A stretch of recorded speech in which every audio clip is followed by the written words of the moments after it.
우리 옆에 분과 인사 나누도록 하겠습니다. 대단하십니다. 네. 네.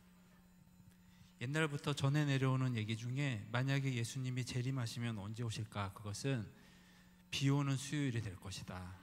그런데 비 오는 수요일은 아니지만 그래도 추석 연휴 기간인데 이렇게 또 나와서 예배 자리를 지키시는 우리 성도님들도 에베네셀 찬양대와 우리 포에마 찬양단 모두 참 대단한 것 같습니다. 우리 다시 한번 우리 옆에 분에게 대단하십니다. 격려하겠습니다.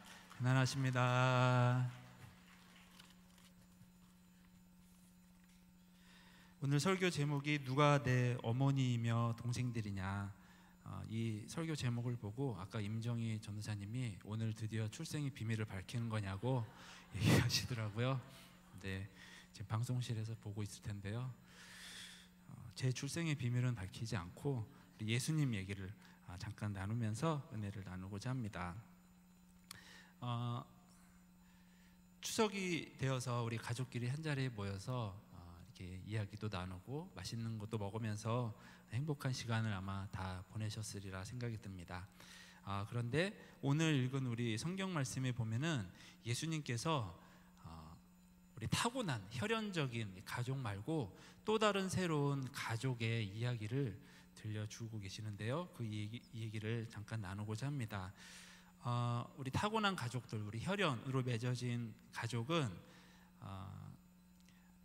우리의 의지하고는 무관하게 우리가 그냥 태어났을 때 자연적으로 저절로 그렇게 맺어진 그런 가족이죠. 그러니까 거기에는 우리의 의지가 전혀 반영이 되어 있지 않은 가족이고 우리가 태어났을 때 그냥 있는 그대로 우리가 받아들이게 되는 가족입니다. 그런데 오늘 예수님께서 말씀하시는 새로운 가족의 모습은 그런 우리의 의지가 전혀 들어가지 않은 어쩔 수 없이 그냥 상황이 그렇기 때문에 받아들여야 되는 가족이 아니라 믿음으로 우리의 의지로 우리가 선택하고 노력을 하면은 이룰 수 있는 하나의 또 다른 가족의 모습을 가능성을 제시를 해주고 계십니다. 그리고 혈연적으로 맺어진 우리 가족과의 관계는 평상시에도 우리가 살아가면서 서로에게 위로가 되고 힘이 되어주는 귀한 존재들이지만 또 추석 기간에 이렇게 모여서 서로 오랫동안 못 본 얼굴들을 만나고 이야기 나누면서 또 행복할 수 있잖아요. 그렇지만 예수님께서 새롭게 제안하시는 이 믿음으로 선택하는 결정할 수 있는 가족은 근원적이고 본질적인 행복을 우리에게 가르쳐 주고 있습니다. 그러니까 혈연적인 가족처럼 어쩔 수 없이 내 의지가 전혀 들어가 있지 않은 태어났기 때문에 받아들여야 되는 가족이 아니라 이것은 우리가 믿음으로 선택하면은 우리가 더 행복해질 수 있는 방법이다라는 것을 예수님께서 우리에게 가르쳐 주고 계시는 겁니다. 그래서 그 이야기를 나누면서 우리가 우리 주변에 있는 가족만으로도 우리가 행복할 수 있지만 예수님께서 말씀하신 더 근원적이고 본질적인 이 행복이기를 우리가 쫓으면서 행복한 신앙생활을 할 수 있었으면 좋겠습니다. 아까도 그 혈연적인 관계는 우리의 의지가 전혀 들어가 있지 않다고 했는데 물론 그 가족 간에 누리는 행복도 행복이지만 그것은 제한적인 행복이라는 생각이 듭니다. 예를 들어서 태어나 보니까 우리 부모님이 대기업 임원이다. 그래서 우리 가족이 뭐 이렇게 먹고 사는 거나 이런 거에 있어서는 전혀 걱정할 필요가 없는 그런 가족이다. 근데 만약에 태어나 보니까 내가 북한에 태어났다. 그러면은 참 너무 안타깝잖아요. 그러니까 이런 경우는 조건적인 행복인 것이죠. 그러니까 상황이나 조건에 따라서 누구는 이만큼 행복할 수 있는 것이고 누구는 이만큼밖에 행복할 수밖에 없는 그런 조건적이고 제한적인 행복이 될 수가 있는 것입니다. 그러나 오늘 우리에게 가르쳐 주시는 예수님의 그 행복의 길은 그런 조건적이고 제한적인 행복의 길이 아니라 누구나 누구든지 차별 없이 또 조건과는 아무런 상관없이 행복할 수 있는 또 다른 길을 우리에게 가르쳐 주고 계시는 것입니다. 그래서 오늘 본문 35절에 보면요, 누구든지 하나님의 뜻대로 행하는 자가 내 형제요 자매요 어머니니라 라고 말씀을 하고 있습니다. 여기서 중요한 것은 누구든지입니다. 누구든지 성별이나 국적이나 어떤 내 부유함이나 아니면 뭐 얼마나 공부를 했냐 이런 것과는 전혀 무관하게 누구든지 하나님의 뜻대로 행하면 얼마든지 근원적으로 행복해질 수 있다라고 예수님은 우리에게 그렇게 말씀하고 계시는 것입니다. 우리가 선택할 수 있는 이 예수님의 행복의 길은 다르게 얘기를 하자면은 믿음으로 선택할 수 있는 행복의 길이다라고 생각할 수가 있겠습니다. 이것은 마치 땅속 깊이 묻혀 있는 보물과도 같은 것입니다. 그래서 예수님께서 말씀하신 이 보물은 누구에게나 그것을 파서 내 것으로 만들 수 있는 기회가 누구에게나 주어져 있는 것입니다. 그래서 내가 집이 부유하다고 해서 그 사람에게 더 많은 기회가 주어져 있고 내 집이 조금 형편이 그렇지 못하다고 해서 기회가 없다거나 이런 것이 아니라 누구나 나는 하나님 안에서 행복해지고 싶어 이렇게 결심을 하고 믿음으로 선택하고 결정하고 노력을 하게 된다면 그 보물은 얼마든지 그 사람의 것이 될 수가 있는 것입니다. 그러므로 이 시간에 그렇게 우리에게 주어져 있는 이 행복의 길을 우리가 같이 찾아보고 우리 마음속에 다시 한번 새겨보는 시간이 되었으면 좋겠습니다. 첫 번째로 예수님께서 가르쳐 주시는 이 행복의 길, 하나님의 뜻은 무엇이냐면요, 첫 번째는 뭐냐면 이 세상에 나는 단 하나뿐인 존재다라는 것입니다. 이것을 우리의 마음속에 새길 때 우리는 하나님의 뜻대로 행하는 자다라고 예수님은 말씀을 하고 계시는 것입니다. 이거는 우리가 믿음이 깊지 않아도 이건 누구나 상식적으로 다 아는 것이죠. 이 세상에 지금 한 80억 정도 인구가 된다고 하는데요, 그 중에서 이 세상에 예를 들어서 저는 전충만이잖아요. 전충만이라는 사람 지금 여기에 저밖에 없잖아요. 그런데 지구 반대편에 누군가가 전충만이라는 사람이 또 한 명이 또 살고 있다. 그러면 얼마나 무서울까요? 생각해보면 좀 이렇게 무서운데, 그러나 이 세상에서 어렵게 생각할 것도 없이 이 세상에서 나라는 존재는 단 하나뿐이다. 이것을 마음에 우리가 담아놓고 살아갈 때 우리가 근원적인 행복을 지킬 수가 있다라는 것입니다. 그렇기 때문에 이 말을 바꾸어서 생각을 해본다면 남들이 세상이 나에 대해서 아무리 뭐라고 평가를 하고 뭐라고 얘기를 해도 그 사람들은 설령 나한테 그렇게 얘기를 할지라도 적어도 나만큼은 나에 대해서 절대로 나쁜 존재 취급을 해서는 안 된다라는 것입니다. 다른 사람들은 자기 주관에 따라서 생각에 따라서 마음에 들지 않으면 너 왜 그래? 너 이렇게 못해? 이렇게 부족해? 얼마든지 얘기할 수 있죠. 그거는 뭐 그 사람 자유니까 그거는 뭐라고 할 건 아니지만, 그러나 만약에 나조차 이 세상에 하나밖에 없는 나조차 나에 대해서 너는 왜 이 모양이야? 너는 왜 부족해? 너는 아직도 멀었어. 이렇게 한다면은 우리는 하나님께서 주시는 그 근원적인 행복을 놓치면서 살아갈 수밖에 없다라는 것입니다. 만약에 우리가 이건 뭐 좀 극단적인 예지만, 만약에 우리가 내일 내가 죽는다라는 것을, 이 세상을 떠나게 된다라는 것을 안다면은 오늘 성도님들 어떻게 사시겠습니까? 저 같으면 저도 생각을 해봤어요. 저는 뭐 할까? 그러면 저는 제가 꼭 하고 싶었던 것을 할 것 같습니다. 그동안 바쁘거나 다른 일 때문에 해보지 못했던 일인데 만약에 내가 내일 세상을 떠나게 된다 그러면 저는 오늘 제가 그동안 꼭 해보고 싶었던 일을 해볼 것 같다. 나를 위해서라는 생각이 들었습니다. 왜냐하면 저는 너무 소중하니까요. 어느 그 연구소에서 이제 세상을 떠나기 직전인 사람에게 설문조사를 했을 때 지금 이제 얼마 남지 않은 생명인데 지금 후회가 되는 게 무엇입니까? 라고 질문을 했대요. 그런데 그 설문조사 결과가 내가 그때 그 일을 잘했어야 되는데, 이런 성과를 냈어야 되는데, 내가 그때 그 일을 좀 더 이렇게 잘 이렇게 이룰 수 있었는데, 그런 말을 한 사람은 아무도 없었다고 합니다.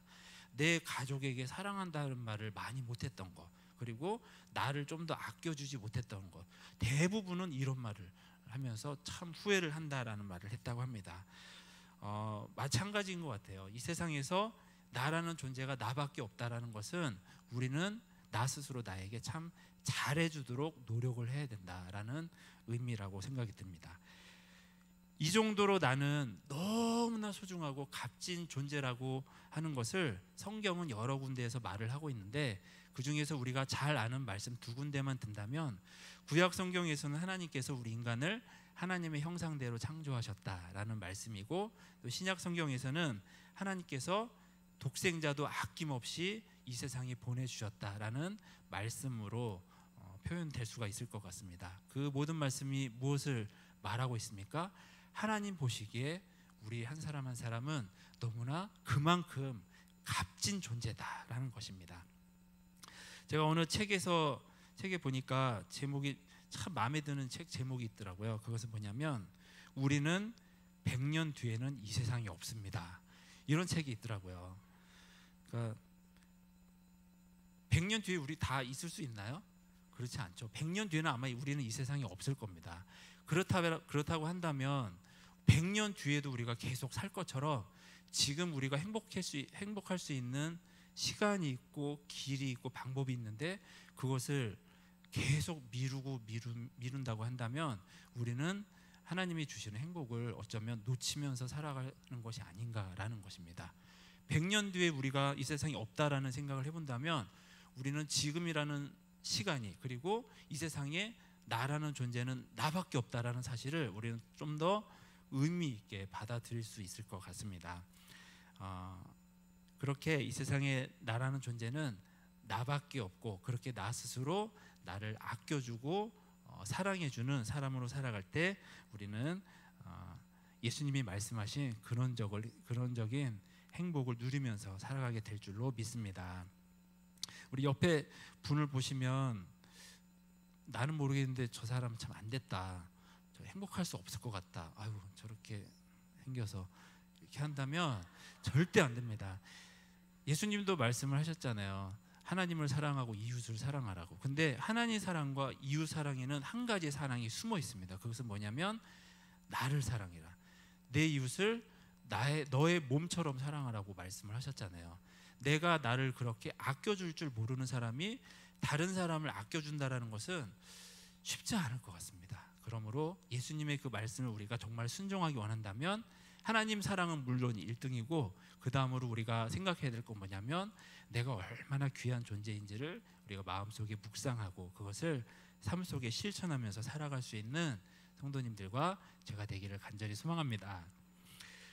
두 번째로 우리가 근원적인 행복을 누릴 수 있는 방법, 그것은 뭐냐면 우리는 완벽이 아니라 완전을 추구해야 된다라는 것입니다.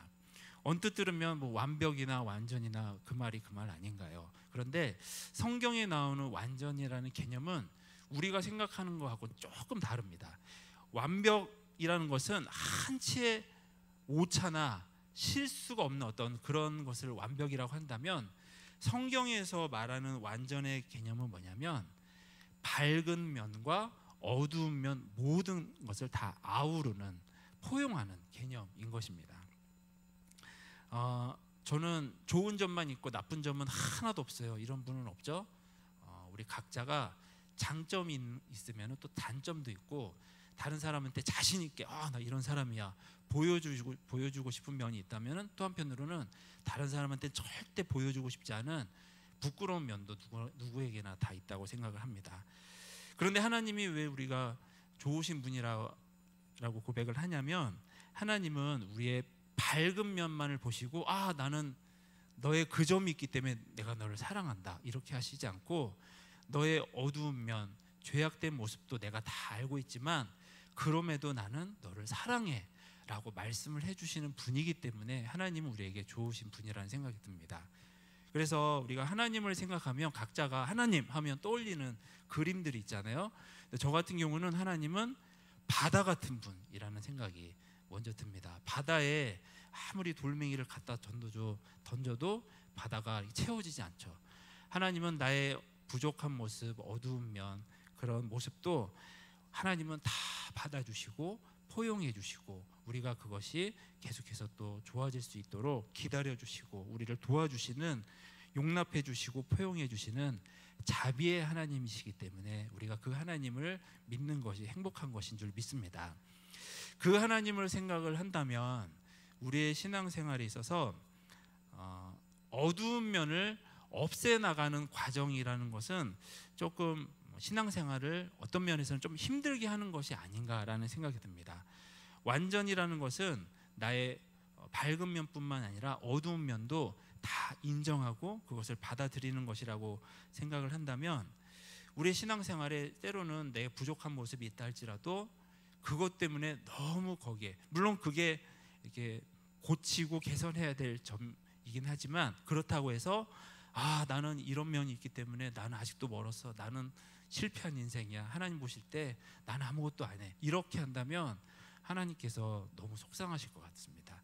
우리가 하나님처럼 나의 부족한 모습, 어두운 면이 있다 할지라도 하나님을 닮아서 이게 좀 부끄러운 모습이긴 하지만 그러나 이것도 나의 한 모습이야 라고 스스로 포용하고 받아들일 줄 아는 그런 여유와 넉넉한 모습이 있으면 어떨까? 그러면 신앙생활이 조금은 더 이렇게 숨이 좀 튀고 자유롭게 해나갈 수 있는 그런 신앙생활이 되지 않을까라는 생각을 해보게 됩니다. 교회에서 성도님들과 얘기를 하다 보면 자신의 부족함에 대해서 정말 겸손하게 고백하시는 성도님들이 계시죠. 그러면 전 정말 고개가 숙여집니다. 정말 부족한 사람은 어떤 사람이 부족하냐면 자기의 부족함을 모르는 사람, 그리고 알아도 인정을 안 하려고 하는 사람. 그러면 가슴이 답답해지잖아요. 저분 언제 주님 만나나, 은혜 받나. 근데 어떤 분이 정말 존경스럽냐면 부족함을 아시고 그거를 인정하시는, 나는 왜 이렇게 부족할까요? 그러면은 고개가 숙여집니다. 근데 고개가 숙여지는 반면에 한편으로는 우리 성도님 마음이 조금 편해지셨으면 좋겠다라는 생각이 드는 게 30년 전에 하고 계시던 그 고민, 20년 전에 하고 계시던 고민, 10년 전에 나 이렇게 부족해, 나는 언제쯤 좋아질까 하시던 그 고민을 아직도 하고 계시는 거예요. 근데 저는 이렇게 참 겸손하시다 생각하면서도 한편으로는 앞으로도 저 얘기 하실 것 같은데, 그런 생각이 들면 제가 조금 약간 이렇게 좀 뭐랄까 좀 안타까워요. 그러니까 물론 하나님께서 그런 나의 부족한 모습을 계속해서 좋은 모습으로 빚어 나가시겠죠. 그러나 그것은 하나님이 우리에게 해주실 영역이고, 우리는 그런 모습도 이게 나의 한 모습이야, 마치 나에게 전혀 없었는데 나에게 그냥 문 나쁘게 괜히 들러붙어서 나를 괜히 이렇게 힘들게 하는 모습이냐, 그렇게 하는 것이 아니라 이런 모습도 나의 한 모습이지, 겸손하게 하나님 앞에 인정할 때 우리의 마음이 평안을 얻게 될 줄로 믿습니다. 그러므로 성도님들 신앙생활 하시면서 나는 아직도 멀었어, 나는 한 10년 20년 지나면 내가 좀 더 좋아질까, 언제쯤 내가 하나님을 기쁘시게 하는 사람이 될까, 이런 말씀은 속으로만 하시기 바랍니다. 괜히 옆에 사람한테 이렇게 얘기해가지고 그분까지 심란하게 만들지 마시고, 하나님 좀 아직도 멀었네요, 이거는 주님하고만 얘기를 하시고, 다른 분하고 있을 때는 웃어주시고 격려해 주시고 칭찬해 주시길 바랍니다. 우리 잘하고 있어, 격려만 하면서 함께 신앙생활해도 잘 될까 말까인데 나도 멀었어, 근데 성도님들도 멀었어요 이러면 얼마나 기운 빠지겠어요. 그렇죠? 그래서 인정할 거는 받아들이면서 하나님께 맡기면서 그렇게 가보자라는 것입니다. 타고난 거를 완전히 없앨 수는 없다라는 생각이 듭니다. 우리는 다만 말씀과 기도와 찬양으로 또 함께 격려하면서 함께하는 신앙생활을 통해서 우리는 그런 뾰족한 것들을 억제하고 또 통제하고 절제해 나가는 것이 아닌가라는 생각이 듭니다. 물론 그것은 내 안에 있는 것이기 때문에 언제든 상황과 조건만 맞으면 그것은 불쑥불쑥 또 튀어나와서 나 스스로도 아프게 하고 다른 사람도 아프게 할 때가 있습니다. 왜냐하면 그것은 내 안에 늘 있는 것이니까요. 우리는 내가 이 정도 은혜 받았으니까 이건 내가 없어졌나 보다, 그렇게 생각하시면 다음에 그런 뾰족한 모습이 탁 튀어나왔을 때 우리는 깜짝 놀라게 됩니다. 아니, 나는 성화된 줄 알았는데, 난 이제 주님이 기뻐하시는 사람이 된 것 같았는데 난 아직도 이런 사람이구나. 그러면은 안 됩니다. 우리는 나는 내 안에 늘 뾰족한 게 언제든지 튀어나올 수 있는 사람이야. 난 내 안에 그런 어두운 면이 있는 사람이야. 스스로 그것을 인정하고 받아들이면서 안고 가면서 또 말씀과 기도로 그를 다스려가는 신앙생활을 해야 될 줄로 믿습니다.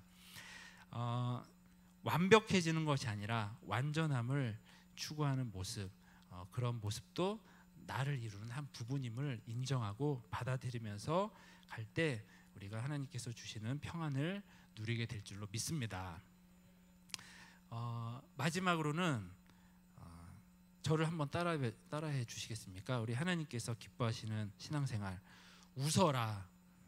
네, 우리 옆에 분에게 얘기해 주시겠습니다. 웃어라 하면 반말이니까 웃으십시다 얘기해 주겠습니다. 웃으십시다. 네.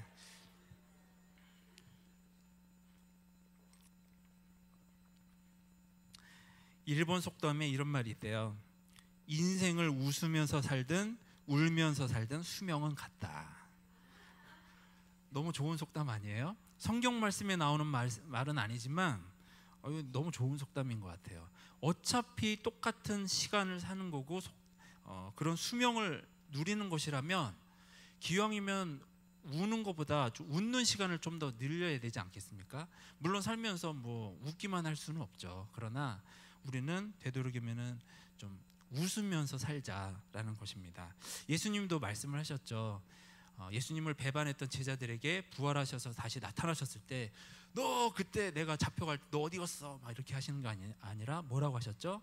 평안을 너에게 주노라.